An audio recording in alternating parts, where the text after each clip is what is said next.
मित्रांनो, लग्नानंतर होईलच प्रेम या मालिकेच्या आजच्या भागामध्ये जीवा आणि धनंजय हे दोघेही आता विक्रमकडे रूममध्ये येतात आणि तेथे आल्यानंतर त्याला विचारू लागतात की नक्की झालंय काय. त्यावेळी आता जीवाला विक्रम म्हणतो, अगोदर तू दार बंद कर, म्हणजे कुणाला बाहेर काही कळणार नाही. एकदा धनंजय विचारू लागतो की अरे विक्रम मित्रा, सांग ना नक्की झालंय तरी काय. त्यावेळी विक्रम म्हणतो, साईडवर मेजर ॲक्सिडेंट झाला आहे आणि त्यामुळे पार्थ तिकडे गेल्याचं आता तो म्हणतो. आता या मेजर ॲक्सिडेंटमुळे पार्थला तिकडे जावं लागलं, पण सॉरी हा, तो लगेच येईल सिच्युएशन हँडल करून. त्याचवेळी धनंजय म्हणतो की इतर कुणी नाही का ते पाहायला, पार्थला जाण्याची गरज होती का. तेव्हा आता विक्रमकडे उत्तरच नसतं. मग आता जीवा म्हणतो, बाबा मला सांगायचं, मी गेलो नसतो का तिकडे, वाटलं तर मी जातो आता आणि दादाला इकडे पाठवून देतो. असं म्हणून तो निघालेला असताना धनंजय म्हणतो, थांब रे बाळा, थांब, जाऊ नकोस तू. तर दुसरीकडे आता सर्वजण हायपर झालेले असतात, कारण मुलगी इथे अंगठी घालायला उभी असताना मुलगा भर असा एंगेजमेंटमधून निघून जातो. याला काही अर्थ आहे का, असं तेथे लोक आता बोलू लागतात. त्यामुळे नंदिनीला खूपच टेन्शन येतं. तेव्हा सर्वजण फक्त एकमेकांकडे पाहत राहतात, तर घरातील सर्वांना कळतच नाही नक्की काय झालं असेल. दुसरीकडे आता धनंजय विक्रमला विचारतो, काय रे मित्रा, नक्की हेच कारण आहे का, कारण अंगठी घालता घालता पार्थला जाणं गरजेचं होतं का, असं तो पुन्हा पुन्हा विचारत असतो. आणि काही प्रॉब्लेम तर नाही ना, असंही पुन्हा विचारतो. तेव्हा विक्रम म्हणतो, नाही रे, काहीच तसा मेजर प्रॉब्लेम नाहीये. अरे ही सिच्युएशन ना फक्त तो आणि तोच हँडल करू शकतो आणि एवढी क्रिटिकल मुवमेंट टळली तर तो नक्कीच येईल, असं आता विक्रम म्हणतो. तेव्हा ठीक आहे असं आता धनंजय म्हणतो आणि जीवा व धनंजय दोघेही बाहेर जातात. इकडे जीवाला आता काव्याबरोबर बोलायचं असतं. काव्या लगेच जीवाजवळ येते आणि त्याला विचारते, काय रे हे जीवा, तुझा भाऊ असा अचानक निघून गेला, माझ्या ताईला अंगठी सुद्धा घातली नाही, कसं, कोणतं काम त्याला एवढं अर्जंट आलं होतं. त्यावेळी जीवा म्हणतो, ऐक ना, अगं तू पण जरा समजून घे ना, कारण तू सुद्धा देशमुख होणार आहे म्हटल्यावर देशमुखांची बाजू तुला समजून सांगायला हवी ना आता सर्वांना. सर्वजण पॅनिक झाले आहे हे ठीक आहे, परंतु दादा क्रायसिस मॅनेजमेंटचा मुख्य आहे, त्यालाच तिथे सगळं काही व्यवस्थित समजतं आणि तो पळून वगैरे गेला नाहीये, तोच फक्त सिच्युएशन हँडल केल्यानंतर लगेच येईल. ऐकून घे माझं जरा काव्या, आता एक काम कर, तुझ्या घरच्यांना सुद्धा तू पॅनिक होऊ देऊ नको. काव्या आता त्या गोष्टीचा विचार करते. जीवाने समजवल्यानंतर म्हणते, ठीक आहे मी ताईकडे जाते. मग आता जीवा मनातच विचार करतो, मी हिला तर समजवलंय, परंतु मलाच हे खूप ऑड वाटतंय, पण नक्की काय झालं असेल हे सुद्धा मला माहीत नाही. दुसरीकडे रम्याचा वेडेपणा मात्र अजूनही सुरूच असतो. त्याच वेळी आता रम्या, अगं दार उघड ना, असं तिची आई म्हणत असते. त्याच वेळी पार्थ आता गाडी तेथे येऊन थांबवतो आणि पटकन गाडीतून खाली उतरून रम्याकडे जायला निघतो. रम्या दार उघड, मी आलो आहे, असं जेव्हा तो म्हणतो ना, तेव्हा रम्याला समजतं की पार्थ हा आला आहे. तरीही रम्या आता दार उघडत नसते. तेव्हा आता पार्थ खिडकीतून डोकावून पाहतो आणि म्हणतो, तू हा काय मूर्खपणा लावला आहेस, तो कॅन्ड अगोदर खाली ठेव, असं रागातच जेव्हा आता तो म्हणतो ना, आता रम्या म्हणते, नाही ठेवणार मी हा कॅन्ड खाली, तुला त्या नंदिनी बरोबर साखरपुडा करायचाय, लग्न करायचंय ना, जा मग तू तिच्याकडे. तेव्हा त्याला आता रम्याला कसं वाचवावं हे कळत नाही. तेथे असणारी एक कुंडी तो घेतो आणि ती काचच फोडतो आणि काच फोडल्यानंतर त्याच्या हाताला जोरात काच लागते, त्यामधून रक्त येत असतं. त्याच वेळी आता इकडे रम्या स्वतःच्या अंगावर ते पेट्रोल ओतून घेणारच असते. तर आता पटकन खिडकी उघडत लगेच पार्थ हा तिच्याकडे धाव घेतो आणि तिला स्वतःला जाळून घेण्यापासून वाचवतो. ही वस्तू सुद्धा आता तेथे येते आणि तू काय करून घेत होतीस, तुला तरी कळतं का, असं रागातच ती विचारते. हा वेडेपणा करू नकोस, असं म्हणून सणासण ती रम्याच्या आता कानाखाली मारते. हे पाहताच आता रम्याला मोठा धक्का बसतो. तेव्हा आता पार्थ म्हणतो, बरं झालं कानाखाली मारली आणि माझ्या वतीने ना अजून एक कानाखाली मार तिच्या जरा, हे आपल्या घरचे संस्कार आहेत म्हणून मी हात उचलला नाही. तेव्हा पार्थला झालेली जखम पाहून आता रम्या त्याच्याकडे धाव घेत त्याला विचारते, पार्थ तुला एवढी जखम झाली, अरे तुला खूप लागले बघ ना. त्यावेळी आता ती लगेच त्याचा हात जेव्हा हातात घेते ना, तो हात लगेच झिडकारतो. तेव्हा रागातच आता तो म्हणतो, मी माझी एंगेजमेंट सोडून इथे आलो आहे त्या बिचाऱ्या नंदिनीला काही न सांगता. त्यावेळी त्याचं हे बोलणं ऐकून आता रम्याला खूप मोठा धक्का बसतो, कारण माझ्यापेक्षा याला अजूनही नंदिनीचीच काळजी आहे हे तिला समजतं. त्यानंतर रम्या आता जीव तोडून म्हणत असते, पार्थ तुला कळत नाही का रे माझं तुझ्यावर किती प्रेम आहे ते. तेव्हा इनफ, अजिबात काही बोलू नकोस. तेव्हा वसू म्हणते, अरे रम्याला समजून घे. तरीही आता रागातच पार्थ म्हणतो, तू हिच्या अगोदर एक कानाखाली मारली असती ना तर आज ही वेळ आलीच नसती. तू हिला खतपाणी घालत बसली म्हणून आज ही सर्वांवर वेळ आली आहे. मी माझ्या नंदिनीला सोडून इकडे आलो आहे, तुम्हाला कळतं की नाही काही, असं म्हणून पार्थ हा खूपच चिडतो. मी इथे येण्या अगोदर पोलीस कंप्लेंट करणार होतो, परंतु तुम्ही माझी फॅमिली आहात म्हणून मी गप्प बसलो. आता यापुढे जर तू अशी वागलीस तर मी ब्लॅकमेलिंगचा गुन्हा सुद्धा दाखल करू शकतो, असं पार्थ हा रागातच तिला म्हणतो. तेव्हा रम्याला आणि वसूला मोठा धक्का बसतो. त्यानंतर आता मी माझ्या नंदिनीला सोडून एकटा इथे आलो आहे, त्या बिचारीला काही सांगितलं नाही, असं म्हणून तो आता पुन्हा ते पेट्रोलचं जे कॅन असतं ना ते उचलतो आणि लगेच घरी जायला निघतो. तेव्हा रम्या आणि वसू दोघीही पार्थकडे पाहतच राहतात. दुसरीकडे आता पार्थ असा अचानक निघून गेल्यामुळे सर्वजण खूपच टेन्शनमध्ये असतात. तेव्हा पार्थ कधी येतो याची वाट सर्वजण पाहत असतात. इकडे नंदिनी आता धनंजयला विचारते, काय झालंय बाबा, तुम्ही मला का सांगत नाही आहात. मग आता धनंजय म्हणतो, बाळा तुला टेन्शन येईल म्हणून. अगं काही झालं नाही एवढं, तिकडे त्यांच्या साईडवर मेजर ॲक्सिडेंट झालाय आणि ती सिच्युएशन फक्त पार्थ हँडल करू शकतो म्हणून तो तिकडे गेलाय. आणि विक्रम म्हणालाय की तो थोड्या वेळात येईल म्हणून. तेव्हा दौलतराव आता खूपच चिडतो आणि म्हणतो, घ्या आता. अरे विक्रमराव बोलला आणि तू लगेच मान्य सुद्धा केलं, तुला पडतंय का हे पार्थचं असं जाणं. माझ्या मुलीला सुद्धा विश्वासात घेतलं नाही त्यांनी. त्यानंतर आता साईडवर काहीतरी मेजर ॲक्सिडेंट झाला म्हणून नवरा मुलगा या मंडपातून असा निघून गेला. हे तुम्हाला खरं वाटतंय का शेंबड्या पोराला तरी हे खरं वाटेल का, असं रागातच दौलतराव म्हणतो. मग आता विक्रम एकदम खाली मान घालून बिचारा उभा राहतो. आणि असं काही घडल्यानंतर 4 माणसं सोबतच घेऊन जातो ना एखादा, नाही पण हा एकटाच गेलाय. नक्की ॲक्सिडेंट की दुसरं कोणतं प्रकरण तो मिटवायला गेलाय, असं दौलतराव विचारतात. मग आता सर्वांना खूप मोठा धक्का बसतो. त्यावेळी विक्रम पुढे येतो आणि म्हणतो, दौलतराव ऐका ना तुम्ही जरा. त्यानंतर आता आसपासची सर्व कार्यक्रमासाठी आलेली माणसं बोलू लागतात की अहो तुम्ही काही पण सांगायचं आणि आम्ही त्यावर विश्वास ठेवायचा का. अहो आम्ही काय बोळ्याने दूध पित नाही. नवरा मुलगा एकतर 2च गोष्टींसाठी हे सगळं काही सोडून जाऊ शकतो, एकतर त्याला लग्न करायचं नसेल तर, आणि दुसरं कारण म्हणजे त्याचं बाहेर लफडं असेल तर, असं आता त्या माणसाने म्हटल्याबरोबरच आता इकडे सर्वांना मोठा धक्का बसतो. नंदिनी तर शॉकमध्ये असते. त्याच वेळी आता धनंजय राव पुढे जातात आणि उगीच नुसत्या भलत्या शंका घेऊ नका, कारण आमचे जावई बापू खूप चांगले आहेत. तेव्हा आता दौलतरावांसमोर सुद्धा धनंजयराव हात जोडतात. मग दौलतराव सुद्धा अजिबात गप्प बसत नसतात. मग आता ते मोठ्या मोठ्यानेच सर्वांवर आरोप करत म्हणतात की कसं आहे ना, साखरपुडा हा मुलीच्या घरी होतो, पण नाही यांच्या इथे साखरपुडा आहे. त्याचबरोबर सगळं काही यांनी सर्व काही अगदी लपवूनच ठेवले आणि लग्नाचं सुद्धा आम्हाला आत्ता समजतंय. अगं नंदिनी मला सांग ना, तुला तरी हे पटतंय का. त्यावेळी नंदिनी मामाचा हात हातात घेते. त्यानंतर आता नंदिनी म्हणू लागते, मामा माझा त्यांच्यावर पूर्णपणे विश्वास आहे आणि त्यांचं काम झाल्यानंतर लगेच ते येतील सुद्धा, त्यामुळे मामा जरा तू शांत राहा, असं नंदिनी जेव्हा म्हणते ना तेव्हा मामा गप्प राहतो. तेवढ्यातच पार्थ आता तेथे येतो. तेव्हा तो एकदम शॉकमध्ये असतो, कारण रम्याने जो वेडेपणा केलेला असतो ना तो त्याला आता आठवत असतो. तेव्हा श्रुती आता मोठ्यानेच म्हणते, पार्थ दादा आला आहे.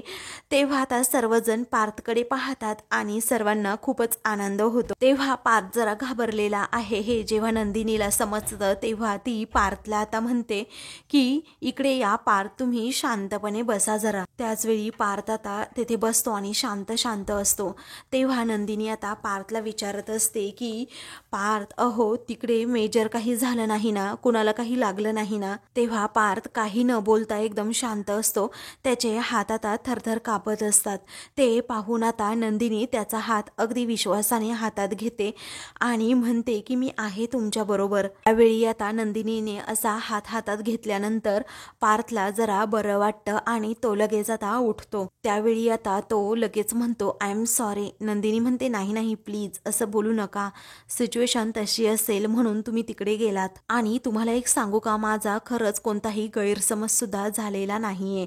तेव्हा पार्थला आता आनंद होतो की नंदिनी माझ्याबद्दल कोणताच गैरसमज करून घेत नाही, किती समजूतदार आहे ती, असं म्हणून तो तिच्याकडे पाहतच राहतो. आणि तसंच काहीतरी सिरियस कारण असल्याशिवाय तुम्ही असं तडकाफडकी जाणार नाही हे मला पूर्णपणे माहीत होतं, असंही नंदिनी म्हणते. आणि डोंट वरी, सगळं काही होईल ठीक. तेव्हा पार्थच्या चेहऱ्यावर हसू येतं आणि मग आता त्याचा नंदिनीच्या या बोलण्यामुळे चेहराच खुलतो.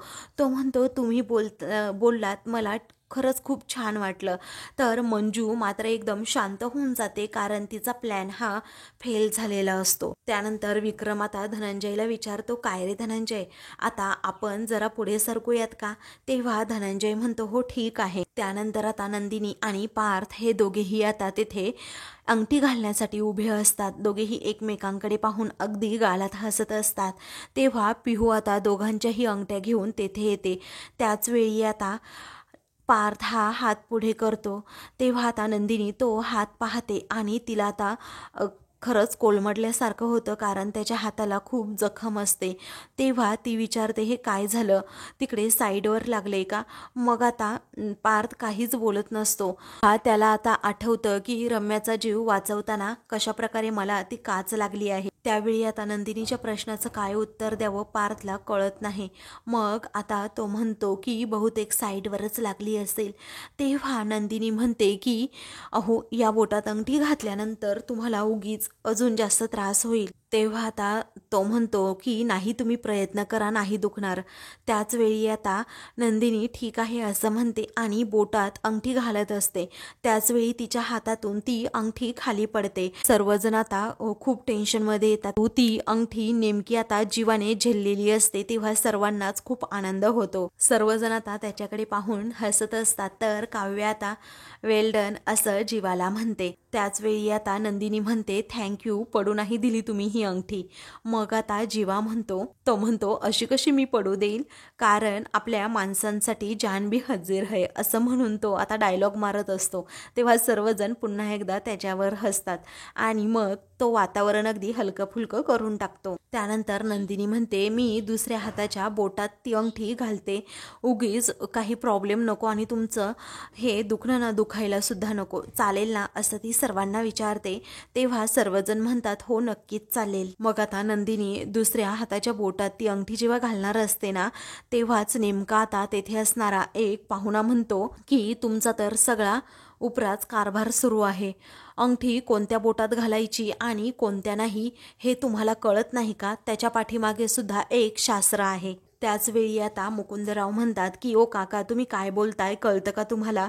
तर आता नंदिनी म्हणते हे सर्व शास्त्र, ह्या सर्व परंपरा या माणसांसाठीच आहेत ना, कारण पार्थच्या हाताला जखम झाली आहे तरी सुद्धा त्याच हाताच्या बोटामध्ये अंगठी घालणं हे कोणतं शास्त्र आहे. शेवटी लग्न पक्क झालं हे सांगण्याचा साखरपुड्याचा हा कार्यक्रम आहे.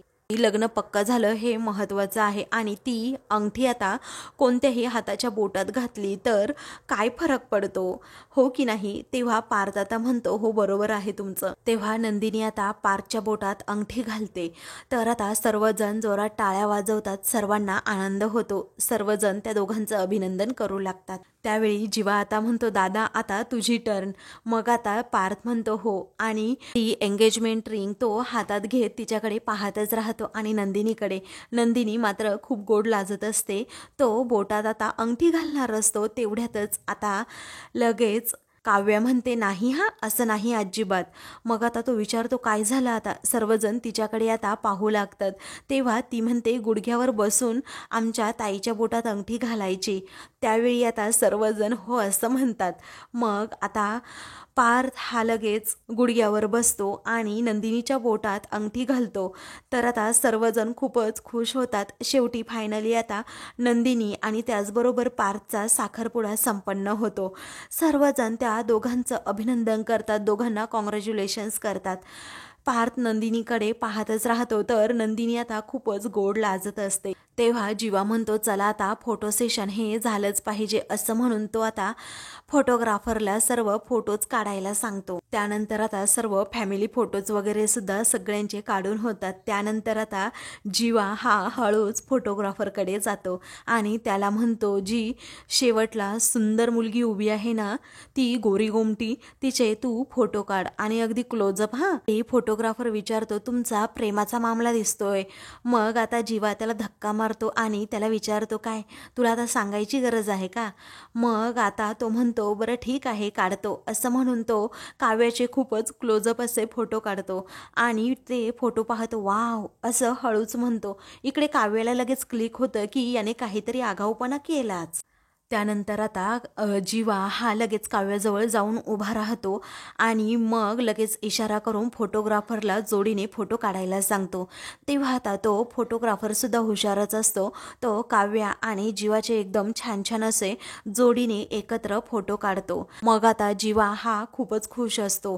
त्यानंतर आता घरातील सर्वजण मिळून ते एंगेजमेंटचे फोटो पाहत असतात. तेव्हा पार्थदादा तुला खरंच खूप घाई झाली आहे ना, नंदिनी ताई कधी एकदा आपल्या घरात येते अशी. तर पिहू आता त्याची गंमत करत विचारते. पार्थ आता गोडला असतो. मग आता जीवा म्हणतो घाई झालीच असणार ना. तेव्हा युग सुद्धा हसत असतो, श्रुती सुद्धा तेथेच असते. तेवढ्यातच विक्रम आणि मानिनी सुद्धा तेथे येतात, मुलांच्या आनंदात सहभागी होतात. त्यानंतर आता जीवा तुझी वेळ लवकरात लवकर येणारच आहे असा युग जेव्हा म्हणतो, तेव्हा जीवा म्हणतो नाही रे. त्या मुलांमध्ये आता खूपच मस्ती चाललेली असते. जीवा आणि युग एकमेकांच्या पाठीमागे धावत असतात. त्यावेळी आता तेथे रम्या आणि त्याचबरोबर वसू या दोघीही येतात. त्या दोघीही आता तेथे आल्यानंतर आता युग जोरात जाऊन वसूला धडकतो. त्यावेळी आता वसू ही रागातच विचारते काय रे, तुम्हाला काही अक्कल वगैरे आहे की नाही? वसू आल्याबरोबरच आता सर्वजण एकदम शांत होऊन जातात. त्याचवेळी वसू चिडते आणि म्हणते वा छान, एवढंच काय ते बाकी राहिलं होतं. योगाने जीवाला काही समजत नाही नक्की आत्या अशी का बोलतीये. ती आल्याबरोबर सर्वजण आता उठून उभेच राहतात. त्यानंतर आता विक्रम युग आणि पिहू या दोघांनाही म्हणतो की तुम्ही तुमच्या रूममध्ये जा. तेव्हा ते दोघेही गुपचूप विक्रमने सांगितल्याप्रमाणे आपल्या रूममध्ये जातात. त्यानंतर विक्रम आता रागातच पुढे येतो. रम्याला विचारतो काय ग, आलं का डोकं तुझं ठिकाण्यावर? ये जरा भानावर आता तरी. आणि जीव तुझा एवढा स्वस्त झालाय का? असा वेडेपणा करतेस? अगं तुला काही वाटायला हवं होतं. अगं तुला समजतच कसं नाही? मी कित्येक वेळा तुला समजावून सांगितलं की असा वेडेपणा करू नको. तर आता मी तुला ही शेवटची वॉर्निंग देतोय असं विक्रम म्हणतो आणि पार्थला पुढे घेऊन येतो.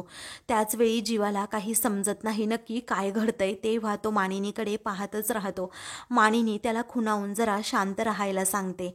मग आता विक्रम पुढे म्हणतो की हे बघ आता ही अंगठी बघ, कारण माझ्या पार्थची आता एंगेजमेंट झाली आहे. तेव्हा ती एंगेजमेंट रिंग पाहून आता रम्या आणि वसूला आता खूप मोठा धक्का बसतो. तेव्हा रम्या आता म्हणते मी म्हणत होते ना मामा साखरपुडा करू नका म्हणून. तेव्हा विक्रम रागातच विचारतो काय, परत तेच तुझं बोलणं? मग आता जीवा हा सगळ्यांकडे पाहतच राहतो, कारण त्याला याबद्दल काहीही माहीत नसतं. पुढे विक्रम रागातच म्हणतो अगं याला तुझ्याबरोबर लग्न करायचं नाही, कळतं का तुला? का पुन्हा पुन्हा तेच मला बोलायला लावतेस तू? अरे मला आनंद होत नाहीये हे सगळं बोलताना, पण समजूतदारपणा जरा दाखवा की. तो वसू समोर हात जोडून आता म्हणतो की संपवा हे सगळं. तेव्हा वसू म्हणते मी वाढवणार म्हणजे वाढवणारच. त्याचवेळी रागात आता वसू म्हणते एक गोष्ट लक्षात ठेव, अरे तू फक्त एंगेजमेंट आता पार्थची केली आहे, परंतु पार्थचं आणि रम्याचं लग्न मी स्वतः लावून देईल. वसूचं हे बोलणं ऐकून आता सर्वांना शॉकच बसतो. तर आता जीवा मानिनीला विचारतो आई हा सगळा काय प्रकार आहे ग? मग आता मानिनी म्हणते सांगते मी तुला थोड्या वेळात. त्यानंतर विक्रम म्हणतो तुला काय करायचं असेल ते कर तू. अगं तुझ्या मुलीच्या भल्याचाच विचार मी नेहमी केलाय. त्यानंतर विक्रम आता वसूला म्हणतो, आता एक गोष्ट लक्षात ठेव, रम्याची आई म्हणून जरा विचार कर तू. अगं पार्थचा फोन लागलाच नसता आणि तो जर तिकडे फार्म हाऊसवर आलाच नसता तर तुझ्या लेकीच्या बाबतीत काय प्रकार घडला असता. अगं कायमचं हरवून बसलीस असती तू तुझ्या लेकीला. अगं तुझी मुलगी चुकते, तू असं करू नको हे तिला सांगायच्या ऐवजी तू वेगवेगळं मनात काही पण भरवत आलीस. तू जर ठिणगी विजवली असतीस ना तर एवढी मोठी आग लागलीच नसती, रम्या या टोकाला गेलीच नसती, असं रागातच विक्रम म्हणतो. तिच्या वेडेपणाला वेळेस तू आळा घाल यातच तिचं हित आहे. त्याच वेळी आता विक्रम विश्वासाने रम्याचा हात हातात घेतो आणि म्हणतो, बाळा तू हा हट्ट सोड, या पार्थपेक्षा मी तुझ्यासाठी चांगला मुलगा नक्कीच शोधेन.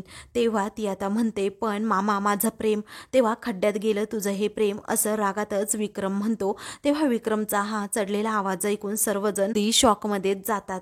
तेव्हा रागातच तो आता म्हणतो, लग्नानंतर होईल ना प्रेम, अगोदर संसार काय प्रेमाशिवाय होत नव्हते का. अगं होत होते ना. तुझं लग्न एखाद्या चांगल्या मुलाबरोबर लावून दिलं तर तुझंही प्रेम होईलच ना.